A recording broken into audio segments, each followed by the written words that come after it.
May revelasyon tungkol sa aktor na si Sian Lim ang GMA writer na si Bril Tabora. Nangyari ito nang mag-react si Tabora sa Facebook post ng Esquire Philippines ng exclusive interview nito kay Sian, kung saan nagsalita ang aktor ukol sa 12-year relationship kay Kim Chiu at iba pang chismis tungkol sa kanya.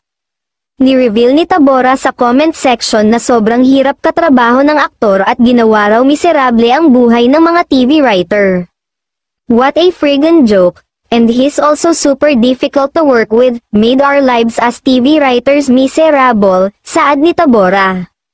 Samantala, naging mini-series lang daw ang Love, Die, Repeat, nina Jenilyn Mercado at Sian Lim noon kaya madaling nagwakas sa GMA7. May kumakalat na balitang kaya tinapos na ng seryeng LDR ay dahil hindi ito nagre-rate.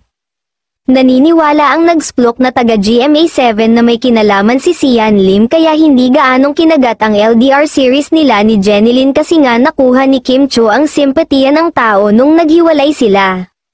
Saka malalaman naman talaga kung mataas ang ratings ng serye kung mainit itong pinag-uusapan ng mga marites o naging household topic ito, si Sian di umano ang dahilan kaya nawala na ang Love Die Repeat. Parang unfair nga naman sa aktor kung sa kanya isisi lahat dahil naniniwala silang group effort naman ito, sadyang hindi lang kinaya ng tambalang Jen at Sian ang Kim at Paulo, or Kim Pao.